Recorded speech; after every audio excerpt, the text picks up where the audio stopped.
홍해 앞에서라는 제목으로 말씀을 전하도록 하겠습니다. 처음에 이스라엘 백성들이 애굽에 들어갔을 때는 좀 살만했잖아요. 왜냐하면 자신의 형제들인 요셉이 총리였기 때문입니다. 그냥 총리도 아니고 바로 왕의 총애를 받는 총리였기 때문에 또 그들이 살 수 있는 땅까지도 이제 선물로 받는 초창기에는 그래도 괜찮았어요. 먹고 사는 게. 그런데 요셉을 알지 못하는 왕들이 나타나면서 드디어 이스라엘 백성들을 압제하고 노예로 부리는 인간 이하의 삶을 아주 오랜 기간 약 400년 동안 그들이 살게 됩니다. 그런데 하나님께서는 모세라는 지도자를 또 준비하시고 그를 보내셔서 10가지 재앙을 통해서 또 애굽을 또 이렇게 심판하시고 그들을 이제 구원하십니다. 성경을 보면 오늘 본문이 있기 전까지는요, 아브라함이나 또 이삭이나 야곱이나 여러 인물들에게 개인적인 시련과 역경과 고난들은 있었습니다. 그런데 오늘 본문은 이스라엘이라고 하는 나라가 민족적인 차원에서, 국가적인 차원에서 난관과 위기를 처음 겪는 부분이에요. 그 부분을 과연 이스라엘은 어떻게 대처하고 모세는 또 어떻게 반응하고 하나님은 어떻게 이것들을 해결해 가시는지 저는 3가지 말씀을 통해서 여러분들과 말씀을 나누기를 원합니다. 첫 번째는요, 두려워하지 말라라는 것입니다. 눈앞에 넘실대는 홍해와 능히 그들이 건널 수가 없었습니다. 그런데 뒤를 돌아보니까 누가 지금 몰려오고 있어요? 바로 왕이 가라고 했잖아요. 포기했잖아요. 마지막 열 번째 재앙을 통해서 두 손 두 발 다 들었단 말이에요. 그런데 며칠 지나지 않아서 마음이 변심을 했어요. 아까운 거예요. 그동안 이스라엘 그 민족들을 노예로 부리면서 얻는 경제적인 이익이 막대했는데 그들이 사라진다라고 생각하니까 안 되겠어요. 그래서 애굽의 특수부대 600명의 어떤 병거들을 보내고요. 제가 볼 때는 애굽의 모든 군사들을 동원해 가지고 이스라엘을 다시 노예로 잡아오고자 보냈습니다. 눈앞에는 홍해, 뒤에는 애굽의 특수부대들, 병거들이 쫓아오고 있습니다. 그 상황에서 이스라엘 백성들은요, 부르짖었어요. 출애굽기 14장 10절에 보면 부르짖었어요. 여러분, 성경에 부르짖다라는 용어가 나오면 우리는 보통 어떻게 생각을 하죠? 그들이 기도했다라고 치환을 합니다. 그런데 그들의 부르짖음은 기도라고 보기가 어려웠어요. 왜냐하면 그렇게 자신들이 믿고 따르던 모세에게 대들고요. 그리고 하나님을 원망하기 시작하는데, 아니 도대체 매장지가 없어서 우리를 광야로 데리고 와서 우리를 죽게 하느냐, 그러면서 차라리 우리가 저 애굽 사람들을 섬기던 그 노예 생활이 낫다라고 하면서 하나님께서 그들에게 비전을 주시고 약속의 땅 가나안 땅을 향하는 것이 아니라 예전의 삶으로 돌아가자라고 하는 원망과 절망 섞인 부르짖음이 그들에게 있었다라는 것입니다. 여러분, 신앙이 있는 사람과 없는 사람의 특징이 뭘 것 같아요? 아니, 이렇게 얘기해 봅시다. 신앙이 원래 있었는데 신앙이 사라지면 나타나는 현상들 첫 번째가 뭘까요? 두려움이에요. 두려움. 신앙이 사라지면요, 순간적으로 두려움이 슉 몰려옵니다. 그런데 그 두려움은 반드시 무엇으로 이어지냐면 절망으로 이어져요. 그래서 실존주의 철학자 키에르케고르는 독실한 그리스도인이었는데 죽음에 이르는 병이라고 하는 책에서 이렇게 이야기를 했습니다. 진정으로 두려워해야 할 죽음에 이르는 병은 절망의 병이라는 거예요. 우리를 죽음에 이르는 병은 돈도 아니고 관계도 아니고 실제적으로 우리의 육체의 병도 아니고 우리를 죽게 만드는 것은 우리의 마음의 병, 두려워하게 하는 것들, 절망하게 하는 것들이 우리를 죽음에 이르게 한다라고 말하고 있다라는 거예요.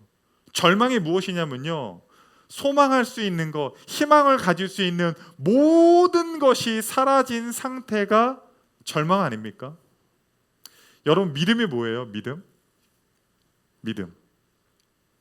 믿음은요, 그러니까 믿음이란 눈에 보이는 모든 상황들은 절망스러워 보이는데 희망을 갖게 돼요. 소망을 갖게 돼요. 이유는 뭐예요? 하나님 때문이에요. 내 눈에 보이는 것, 내 능력, 내 환경, 모든 것들은 다 닫혀져 있고 모든 것들은 절망스럽습니다. 그런데 내 안에 희망이 생겨요. 소망이 생겨요. 보이지 않는 그 하나님 때문이라는 거예요. 여러분, 히브리서 11장 1절 3절에 보면 믿음에 대해서 이렇게 이야기를 하고 있습니다. 우리 같이 한번 읽어보겠습니다. 믿음은 바라는 것들의 실상이요 보이지 않는 것들의 증거니 믿음으로 모든 세계가 하나님의 말씀으로 지어진 줄을 우리가 아나니. 우리를 뭐 예수쟁이라고도 사람들이 부르지만 믿음이 있는 사람이라고 부르잖아요. 여러분, 믿음이 있으세요?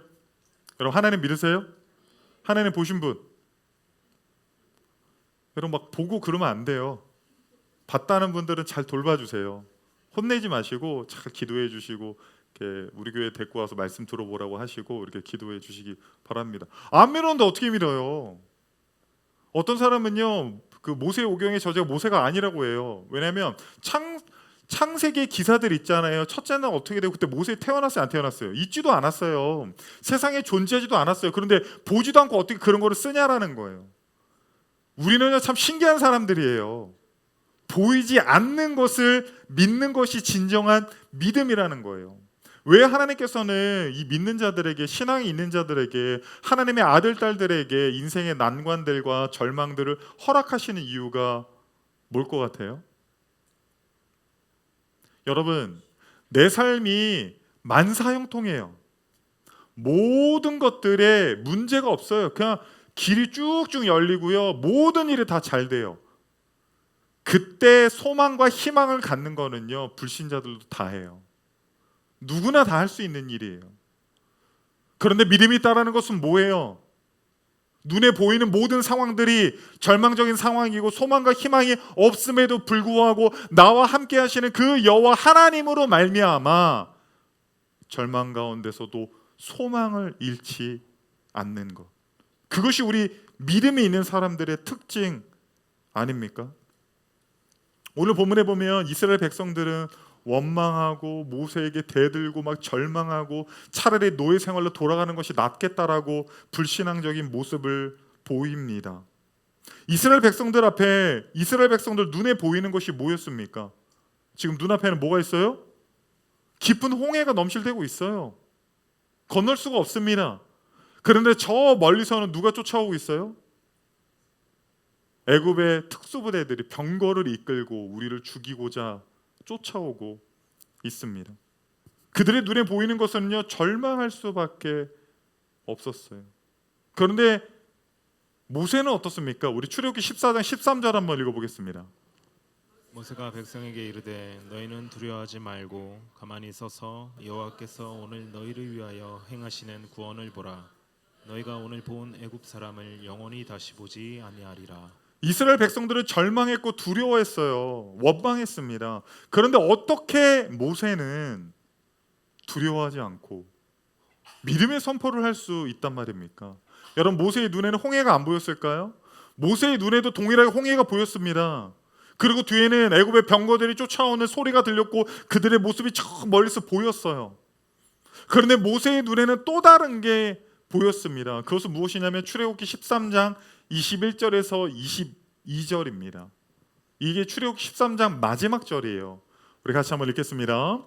여호와께서 그들 앞에서 가시며 낮에는 구름 기둥으로 그들의 길을 인도하시고 밤에는 불 기둥을 그들에게 비추사 낮이나 밤이나 진행하게 하시니 낮에는 구름 기둥 밤에는 불 기둥이 백성 앞에서 떠나지 아니하니라. 모세의 눈에도 홍해가 보였어요. 뒤에 애굽의 그 군 병거들이 보였어요. 모세의 눈에도 정확하게 절망적인 상황들이 보였습니다. 그런데 모세의 눈에는 또 하나가 보였어요. 그건 뭐예요? 불기둥과 구름기둥. 우리를 보호하고 우리를 비추고 있고 우리와 함께 하시는 그 여호와 하나님이 함께 하시다라고 하는 증거인 불기둥과 구름기둥이 우리를 애워싸고 있다라는 사실을, 그 믿음의 시선이 모세에게는 있었다라는 겁니다. A.W. 토저 목사님은 이런 말을 했습니다. 믿음은 마음의 시선을 하나님께 두는 것이다. 여러분, 우리가 두려운 이유가 뭐예요? 우리가 불안한 이유가 뭐예요? 우리의 삶 속에 그토록 염려가 많은 이유가 무엇입니까? 우리의 시선을 나 자신에게, 사람에게, 우리 가정에게, 우리 환경에게, 세상의 눈에 보이는 것들에 두면 우리는 두려워할 수밖에 없고, 어느 순간 하나님을 원망하게 되고, 어느 순간 절망할 수밖에 없는 나약한 존재들입니다. 그러나 모세와 같이 우리의 믿음의 시선을 홍해에 두는 것이 아니라, 애굽의 병거들에게 두는 것이 아니라, 우리와 함께 계시는, 구름 기둥과 불 기둥으로 우리와 함께 계시는 그 여호와 하나님께 두시기를 바랍니다. 두 번째는 무엇입니까? 우리를 위해 싸우시는 하나님입니다. 모세가 13절에 뭐라고 말합니까? 두려워서 벌벌 떨고 있는 자들, 원망하며 비판하며 절망에 빠져 있는 그들에게 뭐라고 말합니까? 두려워하지 말아라. 두려워하지 말아라. 가만히 있어라. 믿음의 선포를 하게 됩니다. 그런데 저는 오늘 본문을 보면서 좀 의아했었던 것들 중에 하나는 무엇이냐면, 여러분, 이스라엘 백성들은 어떻게 출애굽을 하게 됐어요? 자기네들이 막 전투를 해가지고 이집트 사람들로부터 항복을 받아내고 이렇게 탈출을 했습니까? 하나님께서 모세라는 지도자를 보내셔서 10가지 재앙을 내리셨죠. 그러니까 10번의 기적을 경험했어요. 10번의 기적을. 여러분, 하나님 앞에 기적을 구하지만요, 대부분의 사람들은요, 한 번의 기적으로 하나님을 신뢰하지 못해요. 기도원도 그랬잖아요. 양털 실험 봐요. 양털 실험도 2번이나, 그렇게 2번이나 하고도 불신앙의 모습, 믿음 없음을 기도원이 보이지 않습니까? 뭐 어떤 그 단체는 하나님의 말씀을 이렇게 받는데요, 그냥 성경책을 딱 이렇게 펴서 손가락으로 딱 찍으면 이게 하나님이 나에게 주신 말씀이라고 이렇게 받는다고 하더라고요. 네. 제가 또 비판하고 싶지는 않는데, 여러분, 성경책을 이렇게 딱 펴면 창세기가 펴져요? 요한계시록이 펴져요? 신약도 잘 안 펴져요. 대부분 성경을 이렇게 해서 딱 펴면요, 어디가 펴지냐면요, 예언서가 펴져요. 거기에 막 되게 해석하기 어려운 그런 말씀들 있잖아요.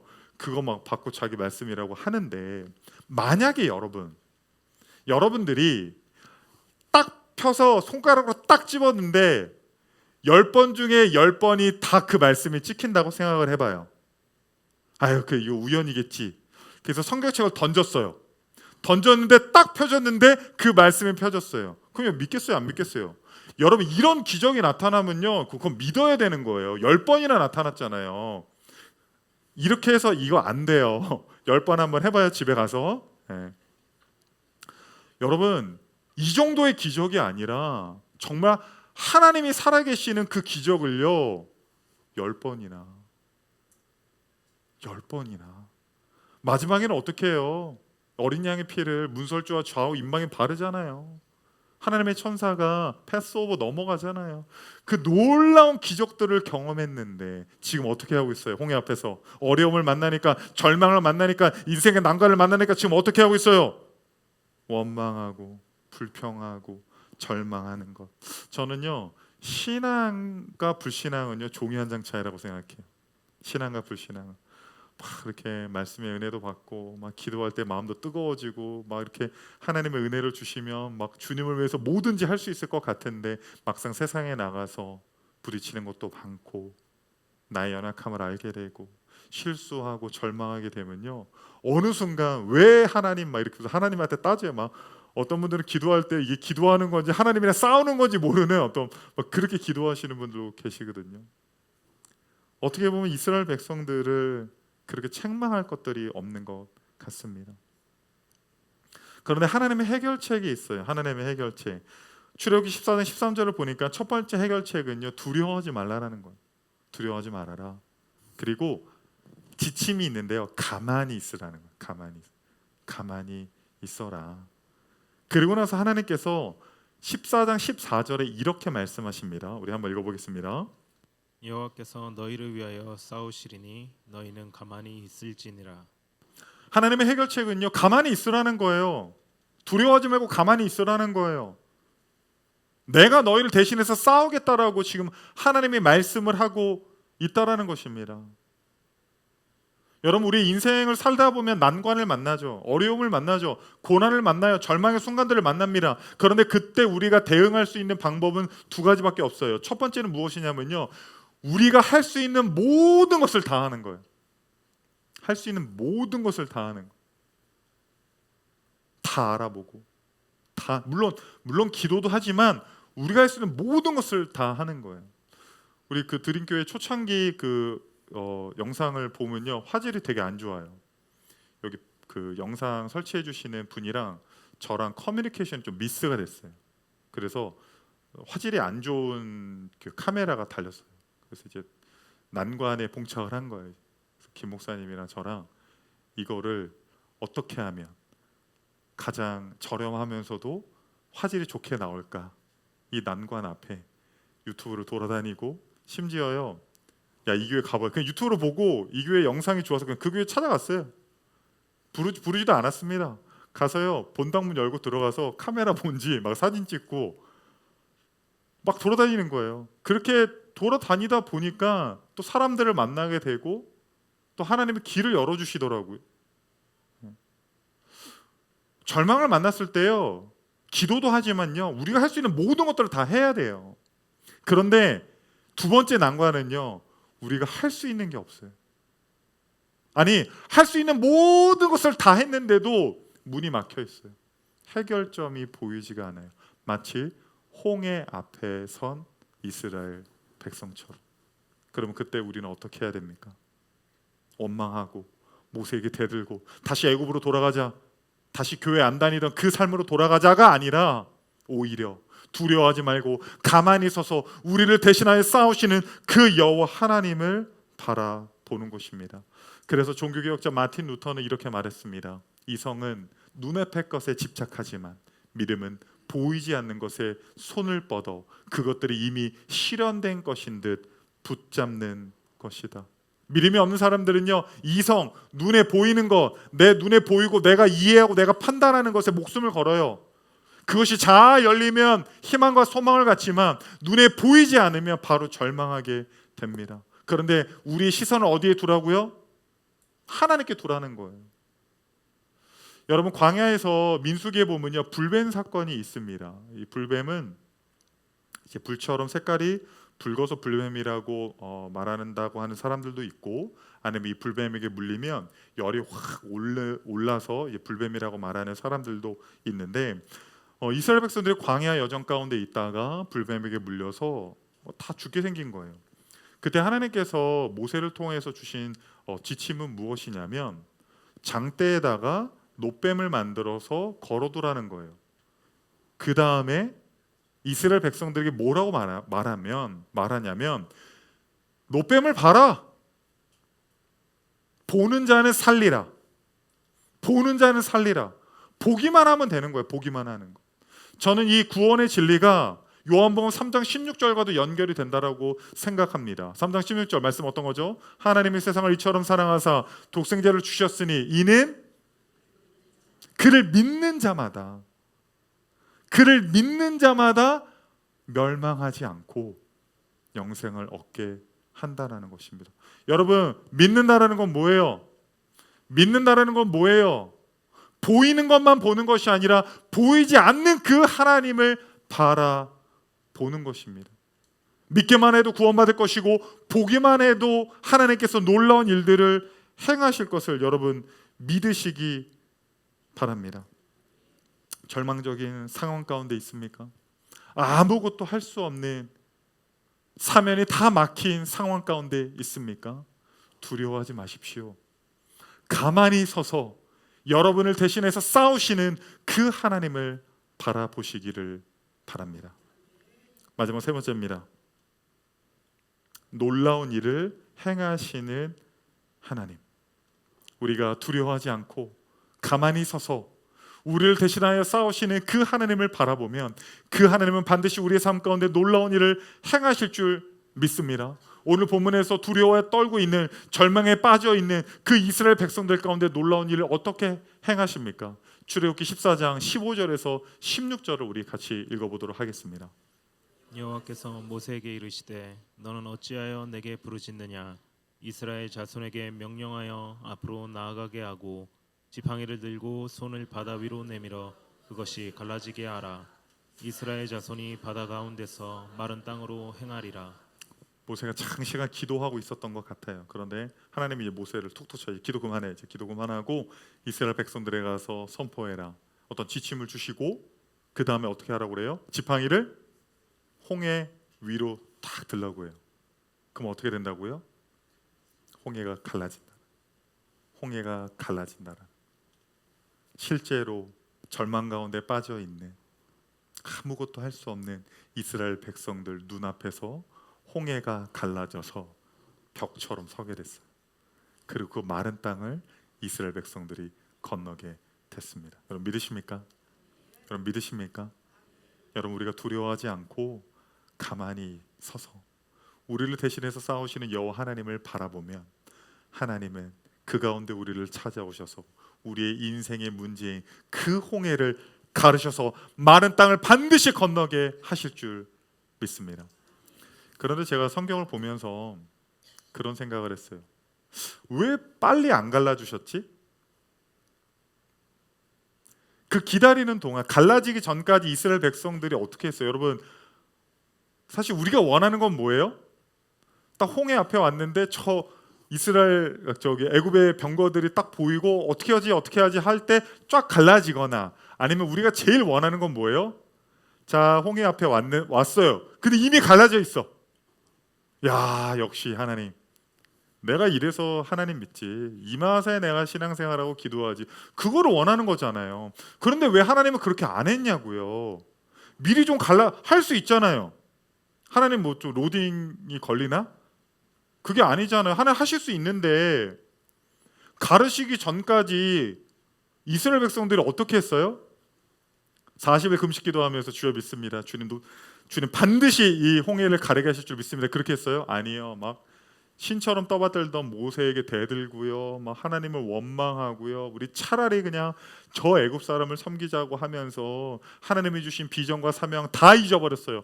약속의 땅 이런 거 없습니다. 다시 애굽으로 돌아가자. 불신앙을요 다 보여줬어요. 왜 하나님 이렇게 하셨을까요?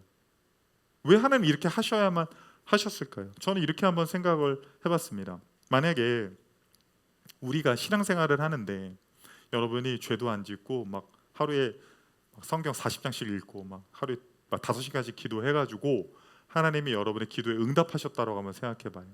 여러분이 열심히 기도하고 열심히 노력해서 열심히 헌신해서 그때마다 하나님이 계속 응답을 해주셨다고 생각해봐요. 그러면 그 기도 응답에 대한 그 기적에 대한 하나님의 역사하심에 대한 지분이 우리에게도 있죠. 나에게도 있는 거예요. 아 역시 기도해야 돼. 내가 기도하니까 이렇게 나 기도해서 이렇게 잘 된 거야. 하나님 복 주신 거야. 너 기도 안 해서 너 그렇게 되는 거야. 네 인생이 이런 식으로 성경과는 완전히 잘못된 신앙관을 갖게 돼요. 하나님은 우리에게 복을 주시는 이유, 하나님은 우리의 삶에 놀라운 일을 행하시는 이유, 눈앞에 홍해가 갈라지는 이유는요. 이스라엘 백성들이 뭐 했어요? 원망했잖아요. 하나님 이게 뭐예요?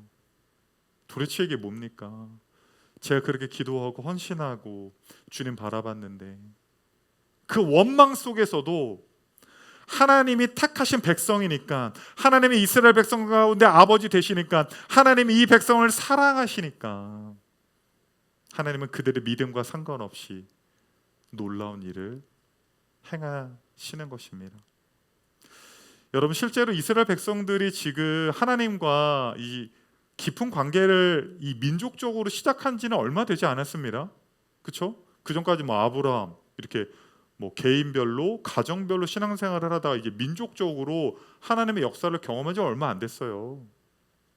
이제 출애굽을 어떤 신앙의 출발점이라고 봐요. 그러면 신앙생활을 지금 오래 했어요? 아니면 얼마 안 됐어요? 얼마 안 됐단 말이에요. 하나님은 그들이 모세에게 대들고 원망하는 것이 나쁘지 않아서가 아니라 죄가 아니어서 참으시는 것이 아니라 그들의 어린아이와 같은 신앙, 그들의 연약한 신앙 상태를 보시고 이해하셨고 긍휼을 베푸시는 하나님이라는 사실을 우리들에게 알려주기를 원하는 것입니다. 사랑하는 성도님들, 우리는 인생을 살다 보면 여러 가지 난관에 처하기도 합니다. 절망의 상황과 두려움의 상황에 처하기도 합니다. 그때 사실 두렵잖아요. 그렇죠? 제가 이제 미국에서 공부할 때 제 아내가 제 항암 치료를 한 3년 정도 한 시점이었어요. 재발 확률이 3%라고 했습니다. 그런데 재발을 3번인가 4번 했어요. 이제 치료 다 끝났습니다. 완치됐습니다. 그 말을 들었는데 3번 다시 재발을 해서 병원을 갔어요. 근데 진짜 이번에는 진짜라는 거예요. 그래서 제가 이제 그 필라델피아에 있다가 시카고로 이제 학교를 졸업하고 시카고에 있는 학교에 들어갔어요. 여름 학기가 끝나고 가을 학기가 시작되고 나서 보통 자기에게 병이 있으면 거기에 전문가가 되잖아요. 그래서 이제 병원에 가면 비싸니까 이제 호르몬 검사만 하는 데가 있어요.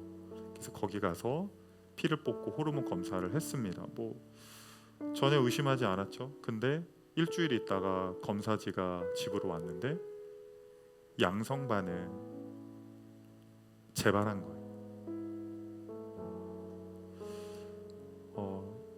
혼비백산해서 사람들에게 물어봐서 병원을 찾아갔습니다.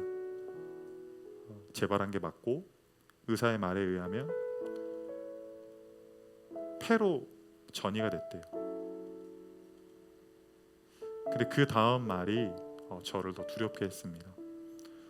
뇌로 전이가 됐을 수 있다.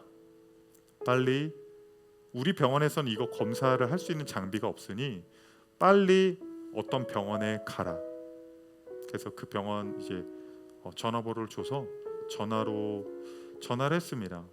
그때 그 병원에서 제가 정확히 기억은 안 나는데 한 3개월인가 6개월인가 후에 오래요. 아니 지금 사람이 어떻게 지금 당장 어떻게 될지 모르는데 그날 그 소식을 듣고 차를 타고 집으로 오는 그 시간 너무 두려웠어요.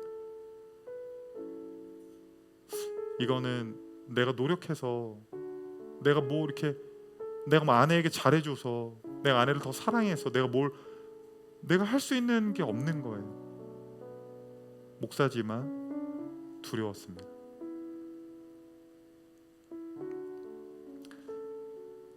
우리가 인생을 살다 보면 절망적인 상황과 또 때로는 하나님을 원망하고 싶은 정말 두려운 상황이 옵니다. 저도 두려웠고 아마 여러분도 두려웠을 겁니다. 그런데 하나님은 오늘 우리에게 말씀하시는 거예요. 두려워하지 말아라. 그때 우리가 거룩히 기도하고 더 교회 가서 기도하고 더 하나님과 동행하려 한 것도 아니에요. 원망하고 도대체 하나님 왜 저에게 이러십니까? 하나님 도대체 살아계신 거 맞습니까? 라고 하며 불신앙의 모습을 보였지만 하나님은 그런 이스라엘 백성들을 꾸짖지 아니하시고 그들을 혼내지 아니하시고 오히려 두려워하지 말아라. 가만히 서서 너를 위해서 싸우시는 여호와 하나님을 바라봐라. 그 하나님은 절망 가운데 빠져 있는 그 이스라엘 백성들 눈앞에 있는 홍해를 가르셔서 물이 좌우에 벽처럼 서게 하시고 마른 땅을 걷게 하시고 애굽의 군대를 그 홍해에 참수하시는 이스라엘을 구원하시는 이스라엘을 위해서 놀라운 일을 행하시는 하나님이십니다. 그 하나님은 성경에서만 이러한 일을 행하시는 분이 아니에요. 두려운 일이 있으십니까? 절망스러운 상황에 놓여 계십니까? 심지어 나의 믿음조차도 흔들리는 상황이십니까? 그래도 두려워하지 마세요. 가만히 서서 여러분을 위해 싸우시는 하나님을 바라보십시오. 여러분의 삶 가운데 반드시 놀라운 일을 행하실 것입니다. 반드시 여러분의 인생의 문제인 홍해가 갈라질 것입니다. 하나님의 놀라운 일을 기대하며 나아가는 저와 여러분이 되기를 소망합니다.